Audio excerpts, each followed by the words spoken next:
In the 1980s, a boy named Kurt was born in Cleveland, and from a young age, he was fascinated by this abandoned factory. He really wanted to see what was inside, but his dad would never take him, saying it was way too dangerous to go in there. Then, in the late 1990s, when Kurt was in high school, he happened to be walking by the factory after leaving a friend's house, and he stopped, and he thought to himself, you know what? It's now or never. I have to see what's inside of there. And so for the next hour, Kurt just explored the first floor and made his way up to the second floor where the manager's office was, and at some point he could have sworn he heard the sound of music being played from somewhere in the factory. And so Kurt began walking across the factory floor in the direction where he thought this music was coming from, and he reached a wall that was covered by a big blue tarp, and that's where it seemed to be coming from. And so he went up to put his ear against this wall, and when he did, he almost fell into the tarp, because behind the tarp was actually a stairwell that led down into the basement. And so he pulls the tarp and he starts looking downstairs, and he can tell there's a light on down there. And so he's telling himself, okay, it's possible someone could be down there. But again, he's gonna go down, he's gonna have a look. He pulls the tarp completely aside, he steps into the stairwell, and he begins walking down. And right before he breaks the corner, when he can actually see into the basement, he takes a deep breath, and then very slowly he kind of pokes his head around the corner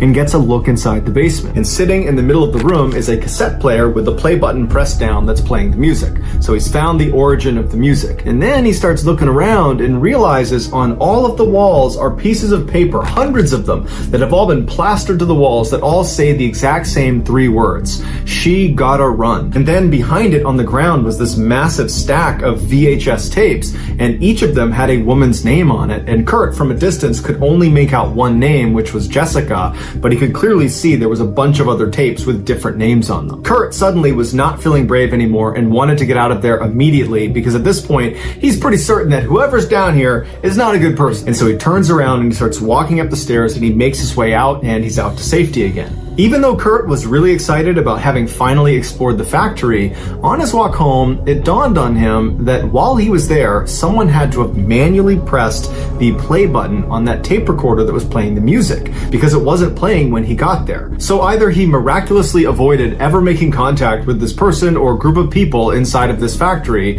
while he explored it for over an hour, or the more likely scenario is as soon as Kurt walked inside, this person or group of people knew he was there and were watching him the whole time.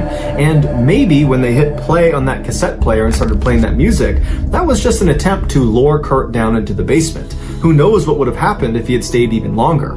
And who knows what's on those VHS tapes? To this day, Kurt and all of his friends are convinced he was in the presence of a serial killer.